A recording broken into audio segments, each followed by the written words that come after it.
ओम वंदे देव उमापतिं सुरगुरुं वंदे जगत् कारणं वंदे पन्नगभूषणं मृगधरं वंदे पशूनां पति वंदे सूर्यशशाङ्कवन्ननयनं वंदे मुकुन्द प्रियं वंदे भक्तजनाश्रयं च वरदं वंदे शिवं शंकरं। श्याम शिवाय नमः। नमस्कार, स्वागत है आपका आचार्य वाणी में। मैं आचार्य डॉक्टर विक्रमादित्य आपके साथ, और आज का विषय हमारा है कुंभ राशि वालों के लिए ग्रहों का योगा योग क्या कह रहा है। कुंभ यानी शनि की राशि, और इन दिनों आपकी राशि में 7.5 का दौर चल रहा है, अंतिम भाव में है। लेकिन बड़ी विचित्र स्थिति यह है कि शनि महाराज जो धीरे धीरे आगे बढ़कर एक तरह से आपकी राशि का चौथा हिस्सा पार कर गए थे, 7 डिग्री 7.5 डिग्री के आसपास जा चुके थे, अब वो वक्र मूड में आ गए हैं, अपना रास्ता बदल लिए, फिर वापस आपकी राशि में 0 अंश तक जाएंगे और फिर इसको पार करेंगे। यानी ये 4 और 4 8 महीने का समय इसी में दौड़ भाग में लगता दिखाई दे रहा है, व्यर्थ ज़्यादा दिखाई दे रहा है। जाते हुए शनि फिर वापस आते दिखाई दे रहे हैं। ऐसे में ध्यान रखना पड़ेगा। ये धन का भाव है विशेष तौर पर, और शनि का महाराज कहीं ना कहीं आपके लिए ऐसा योग बन सकता है कि गोल चक्कर लगाते जाओ लगाते जाओ लगाते जाओ। ये ध्यान रखने की ज़रूरत है। शनि का 7.5 का दौर ऐसे ही होता है कि व्यर्थ में भगाते रहेंगे, इधर से उधर हाथ आना कुछ नहीं है। तो इसलिए कोशिश ये करें, चीज़ों को समझते हुए कार्य करने का प्रयास करें। इससे बचने का रास्ता यही है कि ज्ञान को जगाएं, और विशेष तौर पर भगवान की कृपा से हम चीज़ों को समझें। जीवन ऐसे ही जीवन में भागते दौड़ते निकल जाता है, हाथ कुछ आता नहीं है। हाथ में जो रह जाता है वो परलोक को सुधारने के लिए परमात्मा का नाम ही है, और ज्योतिष के माध्यम से इस रास्ते को आपको समझना चाहिए। इन दिनों ग्रहों का योगा योग यदि कुंभ राशि के दृष्टिकोण से बात करें तो कई बार भ्रमात्मक स्थिति को उत्पन्न करता दिखाई दे रहा है मन के दृष्टिकोण से, और ये भ्रम की स्थिति जो है वो कहीं ना कहीं कई मामलों में झगड़ा उत्पन्न कर सकती है। ध्यान रखते हुए कार्य करना है आपको। आपकी राशि के दृष्टिकोण, चाहे परिवार है, चाहे घर है, चाहे बच्चे हैं, चाहे बूढ़े हैं, आप कुछ भी है तो आपकी राशि के दृष्टिकोण से आपको समझ लेना चाहिए कि जहाँ भी, क्योंकि शनि मंगल का षडाष्टक योग बनकर तैयार, और शनि वक्र स्थिति में बहुत ताकत में आ गए हैं, बहुत ताकत में। जाते हुए शनि बदलते हुए राशि से पहले अभी 2 साल यहीं पे रहने हैं, और 7 अंश राम राम करके आगे गए और फिर वापस आएंगे। तो ऐसे में क्या कुछ करेंगे आपके लिए, सिलसिलेवार तरीके से आपको समझें। ऐसे में कई ग्रहों का परिवर्तन अभी इस जुलाई के मध्यकाल में होगा। सूर्य से लेकर बुध से लेकर सब ग्रहों का कहीं ना कहीं खेल बड़ा निराला रहने वाला है। कब कौन सा खेल क्या करवट बैठेगा वो ज्योतिष की गणनाओं से आप समझ सकते हैं, और उसके अनुरूप से अपने को परिवर्तन की तरफ ले जा सकते हैं। बात करते हैं सबसे पहले 11 तारीख की। कुंभ राशि वालों के लिए 11 तारीख से क्या ग्रहों का योग बनेगा। 11 तारीख को विशेष रूप से शुक्रवार का अवसर है, और साथ साथ इस दिन ग्रह नक्षत्रों के दृष्टिकोण समझें। प्रतिपदा, सावन का महीना आरंभ हो रहा है। भगवान विष्णु शेषशैया पर विश्राम के लिए चले गए, और शिव जाग गए। शिव समस्त रूप से संसार का भार अपने कंधों पर ले रहे हैं। उनको प्रसन्न करना बहुत आसान है। प्रतिपदा तिथि है उस दिन, और साथ साथ ग्रहों का योग परिवर्तन की तरफ जा रहा है, और ये परिवर्तन आपकी राशि के दृष्टिकोण से अब देखें, सुबह बड़ी आनंद दिखाई देती है कि अच्छा रहेगा, लेकिन जैसे जैसे दिन आगे बढ़ेगा थोड़ा मनोमस्तिष्क में अननेसेसरी खर्चे सिर पर पड़ते दिखाई देंगे। तो इसलिए थोड़ा बैलेंस हो, चीज़ों को जागें, समझें। ऐसे ही नहीं कि हम सरलता से बैठे रहेंगे और लोग कहीं ना कहीं हमको नुकसान देने के लिए तैयार बैठे हैं। तो इसलिए लोगों पर कंट्रोल करने की ज़रूरत है। उसको ठीक करने के लिए भगवान का आशीर्वाद भी चाहिए और कर्म भी चाहिए, दोनों को जगाने का प्रयास करें। शाम के समय हो सके तो शिव की आराधना भी जरूर कर लें इस दिन से, नित्यप्रति गंगा जल से या दूध से। इस दिन तो कम से कम दूध से भगवान का अभिषेक करेंगे तो अच्छा रहेगा। सुबह सुबह ही कर लेंगे तो पूरा दिन अच्छा हो सकता है। इस दिन कावड़ यात्रा आरंभ करने का मुहूर्त भी है। इस दिन कहा जाता है प्रतिपदा से जो कावड़ धारण करते हैं और भगवती की कृपा से उनके समस्त मनोरथ सिद्ध होने के योग बनते हैं। पूरा उत्तर भारत बम बम भोले की घोषनाद से इस वक्त आह्लादित है, आनंदमय वातावरण है, धर्मयुक्त वातावरण है। 12 तारीख शनिवार का अवसर, द्वितीय तिथि इस दिन विद्यमान है, और ग्रह नक्षत्रों के दृष्टिकोण से योग आपके लिए थोड़ा भारी दिखाई देता है। अननेसरी खर्चे बढ़ा सकता है ये समय आपके लिए, तो इसलिए बेकार खर्चे ना करें। हो सके तो कुछ धर्म पे ही खर्च कर दें, वो कहीं ना कहीं बेकार नहीं जाएगा, कई गुना बढ़कर आपके पास वापस आ जाएगा। शनि इन दिनों खराब स्थिति में जाने वाले हैं, उससे पहले ये उपाय करना कहीं ना कहीं आपके लिए अच्छा रहेगा। शनिवार का दिन है, हो सके तो विशेष तौर पर तिल का दान करें, किसी यज्ञ स्थल में अपने लिए यज्ञ करवा लें, भगवान का सुंदर मंत्रों से यज्ञ करवाएं, तिल की आहुतियाँ दिलवाएं तो आपके लिए अच्छा रहेगा। 12 तारीख के बाद हम 13 तारीख की बात करते हैं। 13 जुलाई रविवार का अवसर, तृतीया तिथि विद्यमान है और इस दिन ग्रहों का परिवर्तन का योग बनता दिखाई दे रहा है। सुबह थोड़ी हल्की दिखाई देती है, लेकिन शाम आते आते नई उम्मीद के जागने के योग आपकी राशि में बनते दिखाई दे रहे हैं। नया कार्य आरंभ करने के लिए दिन सुबह का अच्छा है, दोपहर के बाद भद्रा का योग बन जाएगा। कावड़ यात्रा का मुहूर्त भी इस दिन बन रहा है। कोशिश ये करें इस दिन कावड़ यात्रा यदि आरंभ करनी है, भगवान शिव के दरबार में हजूरी पेशी करनी है, तो कोशिश करें 1 बजे से पहले उसकी यात्रा को आरंभ करें। सफलता और सिद्धिदायक रहेगा। भद्रा के टाइम पर नहीं आरंभ करना चाहिए, आध्यात्मिक कार्य भी नहीं करना चाहिए, इस बात का ध्यान रखें। दोष लगता है। इंद्र ने कार्य किया था, फिर उसको जीवन दोष लगा और नहीं सफल हुआ, मनोरथ सिद्ध भी नहीं हुए। ये शिव की यात्रा भी एक यज्ञ ही है, इसको मुहूर्त के साथ करना चाहिए, ध्यान रखें। इस दिन गौरी व्रत है। कहा जाता है कि इस दिन स्वर्णिम गौरी की पूजा, जो गौरी गणेश की पूजा करके दिन का आरंभ करते हैं, उनके लिए वारे न्यारे का योग बनता है। 14 तारीख सोमवार का अवसर, चतुर्थी तिथि विद्यमान है, गणेश चतुर्थी का योग है। सावन का पहला सोमवार का योग बन रहा है। ग्रह नक्षत्रों के दृष्टिकोण से, आपकी राशि के दृष्टिकोण से नई हिम्मत को जगाने वाला, नए विश्वास को, नए रास्ते को दिखाने वाला समय आपके लिए बनता दिखाई दे रहा है। बृहस्पति पूर्ण श्रद्धा के साथ आपकी राशि में परिवर्तन की तरफ आ गए हैं और ये आपके लिए लाभ देने के योग बनाते दिखाई दे रहे हैं। कोशिश करें अपने नाम से रुद्राभिषेक करें या करवाएं।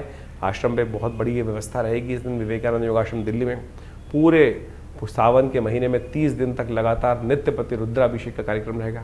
कम से कम सोमवार को तो अवश्य ऐसे में ये खाली न जाए।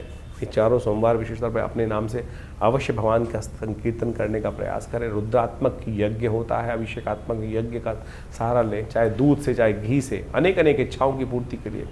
कहा जाता है कि भौतिक सुखों को प्राप्त करने के लिए दही से भगवान का अभिषेक करना चाहिए। धन की प्राप्ति करने के लिए कहा जाता है दूध से या घी से भगवान का अभिषेक करना चाहिए। मनोकामनाओं की पूर्ति के लिए इच्छू रस से भगवान का अभिषेक करना चाहिए। सांसारिक कामनाओं की पूर्ति के लिए तो ये सब प्रकार के जो मनोरथ हैं, ये समस्त प्रकार से कल्याण करने वाले हैं, तो अवश्य इन सब का सहारा लेकर कार्य कीजिएगा, कल्याण होगा। 15 तारीख मंगलवार का अवसर, परिवर्तन का समय आ गया है और शनि महाराज सुबह 4 बजे बदल रहे हैं अपनी चाल। शनि की चाल जो सीधी थी अब उल्टी हो गई है और ये उल्टी चाल आपकी राशि के दृष्टिकोण से एक बार फिर थोड़ा सा आपके मनोमस्तिष्क में परिवर्तन का योग बना सकती है। ध्यान रखना, शनि विचार में चले गए हैं, शनि धन में चले गए हैं, शनि कहीं ना कहीं घटते हुए लोन को फिर बढ़ा सकते हैं। तो ऐसे में ध्यान रखने की ज़रूरत है। शनि का उपाय लगातार करते रहें। षडाष्टक योग में शनि चल रहे हैं, विश्व के लिए प्रलंकारी योग बना सकते हैं। कई युद्धों को दोबारा आरंभ कर सकते हैं, तो ऐसे संघर्षों को दोबारा आरंभ कर सकते हैं। प्राकृतिक आपदाओं का योग भी बन सकता है। तो ऐसे में आपकी राशि के दृष्टिकोण से बेकार के झगड़ों से आपको बचते हुए कार्य करने की ज़रूरत है। शनि को मनाइए, सदा सुख पाइए। ऐसे में मंगलवार के दिन ये परिवर्तन की तरफ जा रहे हैं। हनुमान जी का पाठ करना, हनुमान जी का सुंदर पूजन करना आपके लिए बढ़िया रहेगा। गुड़ का दान करना भी अच्छा रहेगा आपके लिए। 16 तारीख की बात करें, बुधवार का दिन, षष्ठी तिथि विद्यमान है और ग्रहों का परिवर्तन का योग बन रहा है और ये परिवर्तन आपके लिए कई मामलों में शुभ योग बना सकता है। बस आवश्यकता है सही दिशा में किए गए कर्म की और सही जगह पर विनम्रता दिखाने की। और सही जगह विनम्रता दिखाई तो आशीर्वाद मिल जाएगा और जहाँ आशीर्वाद मिल जाता है, कहा जाता है वो कार्य सफलता की तरफ चला जाता है। इस वक्त आपकी राशि के दृष्टिकोण से ग्रह योग बन रहे हैं कि जो आपको आशीर्वाद से रास्ता बनाएंगे। इस दिन सूर्य परिवर्तन की तरफ जा रहे हैं जो आपके लिए स्वास्थ्य के मामले में थोड़ा बहुत ज़्यादा अच्छा नहीं कहा सकता। थोड़ा सा कहीं ना कहीं कमज़ोरी, परेशानी, थोड़ा सा कहीं ना कहीं मस्कुलर पेन्स बढ़ाते दिखाई देंगे इन दिनों खास तौर पे। तो ध्यान रखना पड़ेगा। थोड़ा मल्टीविटामिन इत्यादि सेवन इत्यादि, पंचकर्म इत्यादि, मसाज इत्यादि अवश्य करते रहें। फिजिकल एक्सरसाइज थोड़ी बढ़ा दें। सावन के महीने में बरसात होती है, लोग थोड़ी फिजिकल एक्टिविटी कम कर देते हैं और उससे क्या होता है कि शरीर के अंदर बहुत सारे टॉक्सिन्स एक्यूमुलेट हो जाते हैं। उनको ठीक करने के लिए सबसे अच्छा उपाय है कि आप उसका सही से आयुर्वेदिक उपचार कराने का प्रयास करें। हम विवेकानंद योगाश्रम में एक आयुर्वेदिक हॉस्पिटल भी चलाते हैं और वहाँ देखते हैं इन दिनों ये समस्या रहती है, तो उसको ठीक करेंगे तो अच्छा रहेगा आपके लिए। 16 तारीख बुधवार का अवसर, जिस प्रकार का ग्रहों योग आपने समझा, 17 तारीख को भी समझ लीजिए। बृहस्पतिवार का दिन है, सप्तमी तिथि विद्यमान है और इस दिन कालाष्टमी का योग बन रहा है। ग्रह नक्षत्रों के दृष्टिकोण से आपकी राशि में जिस प्रकार का ग्रह योग बन रहा है, मन बिल्कुल कंट्रोल में है। ग्रह दिखा रहे हैं कि मन कंट्रोल में है और अंतःकरण को साथ लेकर चलने का हम प्रयास करते दिखाई दे रहे हैं। ऐसे में यदि अपने बड़े बुजुर्गों का साथ ले लें, उनके साथ थोड़ा वार्तालाप कर लें, डायलॉग कर लें, तो क्या होगा, उनका आशीर्वाद मिल जाएगा। और ऐसे में ग्रह दिखा रहे हैं कि यदि हमारे घर के बड़े लोग हमसे प्रसन्न रहेंगे तो हम सफलता प्राप्त करने के सुंदर योग बना सकते हैं। ऐसे में ज्ञान की आवश्यकता है। यही ज्ञान जो हमने आपको दिया, इसको समझते हुए कार्य अपना लीजिए, ये आपके लिए कल्याण करने की योग बनाएगा। 18 तारीख शुक्रवार का अवसर, अष्टमी तिथि विद्यमान है और ग्रह दिखा रहे हैं स्वार्थ से कार्य सिद्धि के योग। बुध होने जा रहे हैं वक्री, चंद्रमा बदलने जा रहे हैं राशि, और ये दोनों के दोनों आपकी राशि के दृष्टिकोण से ग्रह योग जो बना रहे हैं वो कहीं ना कहीं इस बात को बता रहे हैं कि ध्यान रखिएगा, बहुत ज़्यादा लोगों को शिक्षा ना दें, बेकार अपने बने बनाए काम पे कहीं ना कहीं लात पड़ सकती है। इस बात को हमें ध्यान रखना चाहिए कि हमें शिक्षा उन्हीं को देने का प्रयास करना चाहिए जो उसको ग्रहण करना चाहे, जिनसे बात उन्हीं से करें। दूसरों के पंगों में टांग ना अड़ाएं, नहीं तो आपके हाथ में कुछ नहीं आने वाला। आपकी चीज़ें ज़बरदस्ती जिम्मे पड़ जाएंगी आपके, तो ध्यान रखते हुए कार्य करें। ये बुध का वक्री होना कुछ दिनों आपके लिए थोड़ा भारी पड़ता दिखाई दे रहा है। एक काम करें, छोटा सा काम बता रहे हैं आपको, घी से भगवान का अभिषेक करने का प्रयास करें। घी से भगवान का अभिषेक आपके इस बुध के नेगेटिव प्रभाव को ठीक करने का योग बना सकता है। 19 तारीख रविवार का अवसर, शनिवार का अवसर है, नौमी तिथि विद्यमान है। ग्रह नक्षत्र के दृष्टि कौमारी पूजा इस दिन की जाती है।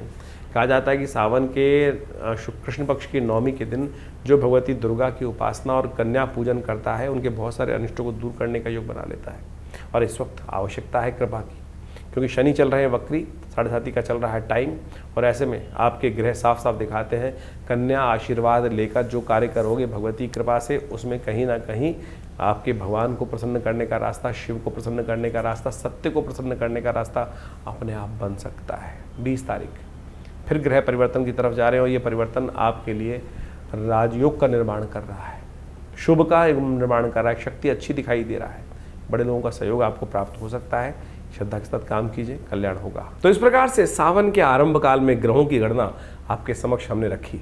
ये ग्रहों की गणना के अनुसार से हम सबको अच्छे से समझ लेना चाहिए कि देखिए, इस वक्त बृहस्पति अतिचारी अवस्था में पूर्ण प्रभाव उत्पन्न करने के लिए बहुत तेज गति से चल रहे हैं, और शनि महाराज इस वक्त वक्र स्थिति में, जो विशेषतः जुलाई के सावन के मध्य काल में जो सावन का आरंभ काल है, उसी में वो वक्र गति प्राप्त कर चुके हैं। और ये योग किसी प्रकार में शुभ नहीं कहा जा सकता। षडाष्टक योग भी शनि का और विशेष तौर पर आप समझिए मंगल का बनाए हुआ है। और इस प्रकार से ये संसार के दृष्टिकोण से जो कुछ दिन पहले लोगों को लग रहा था कि शांति का वातावरण द्वारा बन सकता है, ये कहीं ना कहीं अंदर खाने में कहीं ना कहीं उपद्रव के योग बनाता दिखाई दे रहा है। कहीं ना कहीं आने वाले समय में कुछ ना कुछ अशांति का वातावरण भयावह स्थिति में बनता दिखाई देगा। कुछ ना कुछ उपद्रव कहीं ना कहीं उत्पन्न होने के योग अच्छे खासी बनते दिखाई देंगे। इसके बाद शनि मंगल का टकराव भी आरंभ हुआ चाहता है। आमने सामने बिल्कुल एक परस्पर समसप्तक योग भी मंगल का शनि के साथ बनकर तैयार हो जाएगा। तो ये कहीं ना कहीं प्राकृतिक उपद्रव भी उत्पन्न कर सकता है, कहीं ना कहीं प्राकृतिक आपदाओं को कहीं ना कहीं आरंभ कर सकता है। भूमि का कहीं ना कहीं कंपन उत्पन्न हो सकता है, और साथ साथ जो युद्ध की स्थिति जो बनी हुई थी अभी वर्ष के आरंभ काल में, वो पुनः कहीं ना कहीं दोबारा स्थिति को कहीं ना कहीं और आग में घी डालने का कार्य बहुत सारे राजनीतिक दल करते दिखाई देंगे। लेकिन आपकी दृष्टिकोण से, आपके राशि के दृष्टिकोण से हमने पूरा बताया कि क्या कुछ प्रभाव उत्पन्न करने के योग बनेंगे। देखिए, सावन का महीना बड़ा श्रेष्ठ होता है। सावन का महीना संपूर्ण रूप से भगवान को अपने जो कर्म को समर्पित करने का माना जाता है, और जा पर कृपा राम की हुई ता पर कृपा करें सबको, इस भाव का ध्यान रखना चाहिए। भगवान जिस पर प्रसन्न हो जाएंगे। और भारतीय संस्कृति में तो सोचें कितने सुंदर सुंदर रूप से अनेक अनेक उदाहरण उपस्थित करके ये भाव समझाए गए हैं कि जीवन में जो हम कर्म करते हैं उसका भोग हमको प्राप्त होता है, शुभ अशुभ जैसे भी कर्म हो। अब शुभ तो हो जाए और उसके द्वारा हमारे जीवन में शुभ का आगमन बन जाए तो बहुत अच्छा है, लेकिन यदि अशुभ कर्म हमारे द्वारा मनसा वाचा कर्म 3 प्रकार के कर्म शास्त्र में बताए गए हैं। और कई बार क्या होता है कि हम बहुत ज़्यादा कॉन्शियस होकर कार्य करने का प्रयास करते हैं तो बहुत सारी चीज़ें शुभ करने की तरफ प्रवृत्त हो जाते हैं। कई बार धर्म व्यक्ति जब निष्ठ व्यक्ति होता है, लेकिन कई बार अनायास ही बहुत सारे दुष्कर्म हो जाते हैं। अब उनसे मुक्ति का मार्ग किस प्रकार से बने? हमारे यहाँ संसार में विशेष तौर पर इस बात को समझना चाहिए कि हर धर्म में, हर पंथ में कहीं ना कहीं इस भाव को रखा गया है कि दुष्कर्मों से मुक्ति किस प्रकार से हो। बहुत सारे लोगों ने इसको भ्रांतिवश अनेक अनेक स्वरूप में उपस्थित कर दिया। आप समझें कि उस कर्म से, दुष्कर्म से मुक्ति के लिए ही कई जगह क्या होता है कि कहीं पाप आ गया, कष्ट आ गया तो क्या करते हैं आप देखें, विभिन्न देशों के अंतर्गत अनेक अनेक प्रकार से उदाहरण उपस्थित किए जाते हैं। कहीं बलि, कहीं कुर्बानी, कहीं कुछ और, यहाँ तक कि कहीं कहीं अनेक अनेक मतों में अनेक अनेक प्रकार के उल्टे सीधे कर्म भी बहुत ज़्यादा करते हैं। लेकिन भारतीय संस्कृति में सोचे कितना सुंदर भाव कहा गया है, जो हम त्रिदुलम त्रिगुणाकार, हम जो बिल्वपत्र भगवान को अर्पित करते हैं, सावन के महीने में विशेष महिमा उसकी कही गई है। त्रिदुलम त्रिगुणाकारम त्रिनेत्रम च त्रिधायुधम त्रिजन्म पाप संहारम बिल्वपत्रम शिवार्पणम। यानी शास्त्र में इतने सुंदर कहा गया है कि एक बिल्वपत्र बड़ी श्रद्धा के साथ यदि भगवान पर आप अर्पित कर दें तो क्या कहा जाता है, त्रिजन्म पाप संहार, 3 जन्मों के पाप जो है वो सब समाप्त हो जाते हैं। ये सोचे कितनी सुंदर समर्पण भाव से एक कर्म यदि आप कर ले तो वो किस प्रकार से निवृत्ति दे देगा अनेक अशुभ कर्मों से। और तो और बड़े बड़े सुंदर मंत्र कहे गए हैं, सौराष्ट्रे सोमनाथम च श्रीशैले मल्लिकार्जुनम उज्जैन्यम महाकाल, ये भगवान की वंदना है। और कहा गया अंत में सप्त जन्म कृतम पापम प्रातः स्मरणेन विनश्यति। यदि आप 7 जन्म के जो पाप हैं केवल इन जो आप जो द्वादश ज्योतिर्लिंग है इनके यदि नाम का स्मरण कर ले, सौराष्ट्रे सोमनाथम च श्रीशैले मल्लिकार्जुनम उज्जैन्यम महाकाल ओमकार ममलेश्वरम, ये इस प्रकार से कहा गया ना, सप्त जन्म कृतम पापम स्मरणेन विनश्यति। तो यानी अनेक जन्मों के जो पाप हैं दुष्कृत्य है उससे क्षय को जीवन से उससे निवृत्ति के योग बन जाते हैं। तो यानी इतना सुंदर व्यवस्था हमारे सनातन में बनाई गई है। इसका कहने का तात्पर्य इस ज्योतिष के कार्यक्रम में ये है कि आपके जीवन में जो कष्ट है उससे निवृत्ति के लिए ये सावन का महीना बड़ा श्रेष्ठ है। देव शयन हो जाता है, भगवान शंकर के हाथ में समस्त सत्ता आ जाती है। और ऐसे में यदि आप छोटे भी रूप में नित्यपति भगवान उनका सुंदर अभिषेक कर लें, एक बिल्वपत्र भगवान को अर्पित कर दें, तो आपके जो दुष्कर्म हैं उससे निवृत्ति का मार्ग बनेगा, शुभ कर्म का उदय होगा। और जब शुभ कर्म का उदय होगा तो पता जानिए क्या होगा, शुभ कर्म के उदय होते ही इस संसार में शुभता प्राप्त करने के योग बन जाएंगे, कष्टों से निवृत्ति के योग बन जाएंगे। और अनेक प्रकार से आपके जीवन में जो कष्ट भोग रहे हैं उससे निवृत्ति का मार्ग बन जाएगा। इसलिए ये न के न प्रकारेण कैसे भी हो भगवान का सुंदर स्तवन इस सावन के महीने में अवश्य करने का प्रयास करें। विवेकानंद योगाश्रम में पूरे सावन के महीने पूरे 30 दिन नित्यपति भगवान का रुद्राभिषेक, दूध से, दही से, घी से, शहद से, अनेक औषधियों से, भस्म से, सब प्रकार से रुद्राष्टाध्यायी का पाठ करते हुए नित्यपति चल रहा है। आप भी उसमें सम्मिलित हों, कर्म करें, शुभ करें। देखिए क्या होगा, शुभ वातावरण बनाओगे ना तो अपने आप जीवन में शुभ का आगमन होता जाएगा। हमने वातावरण ही बड़ा विचित्र बना दिया है। हमारे मनोमस्तिष्क में कहीं ना कहीं छोटा सा भाव ऐसा आ गया है कि नहीं कुछ नहीं होता। अरे बहुत कुछ होता है, सब कुछ होता है। जरा पलट के देखो जीवन में कब कब किस किस प्रकार से हमने भगवान की कृपा से जीवन में उसका लाभ पाया है, ये सोचने की आवश्यकता है। तो इसलिए ज्योतिष में निवारण जो है वो प्रभु का नाम ही है, निवारण प्रभु का नाम ही है। उस निवारण के नाम को हमें स्मरण करने का प्रयास करना चाहिए। अनेक कथाएं शास्त्र में उपस्थित हैं, उन कथाओं को हमें समझते हुए कार्य करने का प्रयास करना चाहिए। एक शराबी था, उपनिषद में कथा आती है, जिंदगी में कभी परमात्मा के मंदिर नहीं गया, भगवान का नाम स्मरण नहीं किया, लेकिन जीवन था, जिया था। तो कई बार बहुत सारे का जीवन में कई बार योग बन जाते हैं। कहा जाता है कि एक दिन वो नाचने वाली के पास जा रहा था और थोड़ा सा पान का बीड़ा हाथ में था और साथ में कुछ मालाएँ थी, कुछ मीठा था हाथ में और कुछ ना कुछ नशा भी कर रखा था उसने। कहा जाता है कि बरसात का मौसम था, कहीं ना कहीं चलते वक्त रास्ते में ठोकर लगी, नशे में था, वो गिर पड़ा। बहुत देर तक गिरा पड़ा रहा। सुबह सुबह रात शाम से भोर होने की वेला आई, मंदिर में सामने जब उठा कुछ आवाज़ हुई तो सामने मंदिर था और सामने मंदिर में देखा तो शिवालय दिखाई दिया, भगवान शिव का शिवालय था वो। बस गिरता पड़ता कैसे ही पता नहीं भाव मन में क्या जागा, कोई पुण्य कर्म जागा होगा, भाव आया अरे ये जहाँ जा रहा था वहाँ के लायक तो रहे नहीं, मिट्टी लग गई, आज इन्हीं को चढ़ा देता हूँ। शिव साक्षात सामने विराजमान थे।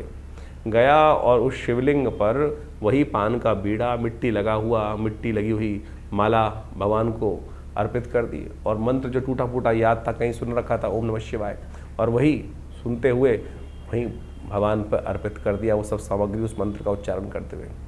देवयोग से उसी वक्त प्राण निकल गए, चोट लग चुकी थी ज़्यादा, और वहीं शिवलिंग पर ही वो गिर पड़ा और वहीं प्राण निकल गए। कालांतर में उसको यमराज के समक्ष उपस्थित किया गया और कहा गया कि यमराज महाराज, ये जीव आया है, लाइन में लगे हुए थे, नंबर आया तो पता चला चिरकाल तक इनको नरकादि लोकों में वास करना है, लेकिन एक बहुत सुंदर योग है, चित्रगुप्त ने बताया कि इनको 2.5 घड़ी का इंद्रासन प्राप्त हुआ है। 2.5 घड़ी का इंद्रासन, उस जीवात्मा की भी आंख खुल गई एकदम। उसको भी लगता था उसने कभी ज्ञानता में कोई शुभ कार्य में ज्ञान में किया ही नहीं था, जिंदगी भर कुछ गलत काम किए होते। मरने के बाद तो सबको ज्ञान होता है कि मैंने क्या किया क्या नहीं किया। ज्ञानवान जब जिंदा रहते हैं तब तो हमको होश ही नहीं रहता है हम जो कर रहे हैं वो शुभ है या अशुभ है, लेकिन आत्मा को तो सब कैलकुलेशन होकर पता चल रहा है ना, कहाँ जुड़ रहा है कहाँ नहीं जुड़ रहा। तो यही भाव उसकी आत्मा को जब जीवात्मा के रूप में वहाँ उपस्थित था तो कहा था हमने तो कुछ किया ही नहीं शुभ, तो हमको तो लाइन में जाना ही है, जहाँ जहाँ कड़ाई में डालोगे जो कुछ होगा, कुंभों में पड़ना है वो जाना ही है। लेकिन जैसे ही वहाँ एक भाव उत्पन्न हुआ कि 2.5 घड़ी का इंद्रासन, तो उसे पूछा गया, यमराज जी के समक्ष जब उपस्थित हुआ तो पूछा गया महाराज कहाँ जाओगे, नरक या पहले 2.5 घड़ी का इंद्रासन। उस जीवात्मा ने एक बड़ा विचित्र प्रश्न किया कि महाराज आज्ञा हो तो एक प्रश्न पूछना चाहता हूँ। धर्मराज जी ने कहा आप आज्ञा है, आप धर्मराज के समक्ष उपस्थित हैं, जो आप चाहेंगे उसका जवाब दिया जाएगा। बोले मेरी मति में मुझे ऐसा कोई कर्म याद नहीं जिससे मुझे ऐसा कोई शुभ हो कि मुझे 2.5 घड़ी का इंद्रासन का सुख प्राप्त होने का योग बना हो। तो धर्मराज ने कहा कि चित्रगुप्त जी बताएं इनको कौन सा कर्म इन्होंने ऐसा किया।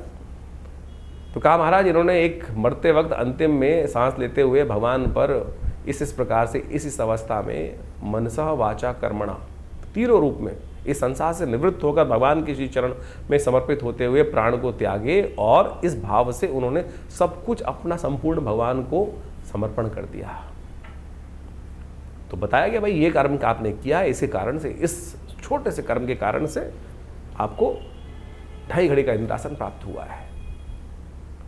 जीवात्मा में सुना और फिर पूछा भाई यमराज ने, हाँ भाई कहाँ जाओगे बताओ। तो उन्होंने कहा महाराज मुझे इंद्रासन पहले चाहिए और इंद्रासन के बाद फिर 2.5 घड़ी के भोगने के बाद कहा जाता है कि धर्मराज की आज्ञा से उनको उपस्थित किया गया इंद्र के समक्ष कि महाराज इंद्र, राजा देवराज इंद्र के समक्ष कि महाराज इनको धर्मराज की आज्ञा से 2.5 घड़ी का इंद्रासन प्राप्त हुआ है। और सत्य माने इंद्र वहाँ से उतरे जो उस वक्त स्थित पे थे। ये शास्त्रोक्त कथा है, उपनिषद में आई हुई कथा है, ये किसी की बनाई हुई कथा नहीं है। मेरी और आपकी मतियों को ठीक करने के लिए जो हमारे संसार में विशेष तौर पर मति अलग अलग प्रकार से हो जाती है, उन भ्रमों को ठीक करने के लिए एक संसार में हमारे ऋषियों के द्वारा एक कथा उपस्थित की गई है उपनिषदों के अंतर्गत। जब वो वहाँ उपस्थित हुआ 2.5 घड़ी का इंद्रासन के लिए उसका अभिषेक हुआ, संकल्प लिया गया और पूरी तरह से राज्याभिषेक जिस प्रकार से होना चाहिए उस प्रकार से उनको वहाँ पूरी तरह से विधि विधान का पालन करते हुए समस्त संस्कारों को करते हुए उनको 2.5 घड़ी का इंद्रासन के लिए, और जैसे ही वो इंद्र पद पर आसीन हुए वहीं नृत्य गंधर्वों का, अप्सराओं का आरंभ हुआ चाहता था। उन्होंने सब रोक दिया, बोले मैं इंद्र हूँ, रुको सब, ये कुछ नहीं होगा। और बोला जल लाओ। जल लाया गया और जल पे संकल्प लिया और कहा ये उच्च श्रवा घोड़ा शुक्राचार्य को दान करता हूँ, कामधेनु गाय वशिष्ठ को दान करता हूँ, समस्त निधियों को दान करना शुरू कर दिया। संसार जो भी स्वर्ग की उस इंद्र के साम्राज्य में जो जो निधियाँ थी संपूर्ण दान कर दी। और अंत में सिंहासन से उठकर नीचे आया और कहा मैं इस वक्त इंद्र, ये मेरा गोत्र, मैं आज इस समय समस्त त्रिलोकी का ये साम्राज्य जो है, स्वर्ग जो है, ये भगवान शंकर के श्री चरणों में अर्पित करता हूँ। और बोला चलो अब कहाँ लेके चलते हो, जहाँ नरक आदि लोग चल रहे हैं चलो। फिर किसकी सामर्थ्य थी? तो आपके जो मन से मनेव बंधन कारण मोक्षो शास्त्र कहता है, तो समझो, इस विधि को समझो। तो इसलिए ये न कि न प्रकारेण किसी भी प्रकार से अपने वातावरण को, वो कब आएगी वो वेला जैसे हम श्रद्धा के साथ विश्वास के साथ परमात्मा का स्मरण कर पाए। तो इसलिए ये जो सावन का महीना है ना, लोक के साथ साथ परलोक को भी सुधारता है। तो इसलिए सुंदर रूप से हम इस भाव को समझें और सावन के महीने में यथाउचित भाव से भगवान शंकर का सुंदर स्तवन जितना हो सकता है वो करने का प्रयास करें। जीवन में कल्याण का मार्ग बड़ी मुश्किल से मिलता है, बड़ी सुंदर से ये वेला आई है, आनंद भाव से परमात्मा का स्मरण करें। और जैसा हमने आपको कहा जहाँ भी आप हैं वहाँ पर बैठ के करें, करवाएँ किसी रूप में। यदि आप आश्रम पे आ सकते हैं दिल्ली में तो बहुत सुंदर रहेगा आपके लिए। ये नित्य प्रति शाम को एक कार्यक्रम हमने रखा है पूरे 1 महीने तक। सोमवार के दिन विशेष कार्यक्रम रहेंगे, प्रदोष के दिन विशेष कार्यक्रम रहेंगे। उन सबकी सूचना समय समय पर जो लोग आश्रम से जुड़े हुए हैं उनको उनके व्हाट्सएप के माध्यम से प्राप्त दे दी जाती है। और आपको भी यदि चाहिए तो आप इन नंबर्स पर अपने मैसेजेस को भेजकर वो समस्त सूचनाएं आश्रम से मांग सकते हैं और हमारी वेबसाइट पर विजिट कर सकते हैं। acharyavickramaditya.com ये वेबसाइट है और समस्त फ़ोन नंबर से समस्त जानकारी प्राप्त करने के बाद जुड़े इन समस्त अपने समस्त जो हमारे आश्रम में गतिविधि कार्यविधि की जाती हैं। ये अध्यात्म का सुंदर मार्ग है। नित्य प्रति आश्रम पे 8 घंटे करीब यज्ञ रहता है। माँ भगवती का सुंदर श्री विग्रह विराजमान है जो 500 साल पुराना दिव्य श्री विग्रह है। तो आप कोशिश करें ज्योतिष को केवल नग बेचने वाला कार्य ना करें। ज्योतिष एक ऐसा विषय है कि जिससे हमको सीधा रास्ता प्राप्त होता है। समर्पण भाव का ज्ञान हमें प्राप्त होने का रास्ता बन जाता है। आशा है आप इन समस्त सिद्धांतों को समझकर, अध्यात्म को समझकर, ज्योतिष विज्ञान को भी अपने जीवन में स्थान देंगे और उनके विभिन्न जो पद्धतियाँ हैं, उपाय हैं, वो सब हम आपके समक्ष लगातार रखते रहते हैं। आप सबके जीवन में कल्याण का मार्ग बने। भगवान शिव आपकी समस्त आदि व्याधि जो कष्ट इत्यादि उन सबको हरे और जीवन में कल्याण का मार्ग आपके लिए अवश्य बने। धन्यवाद। नमस्कार।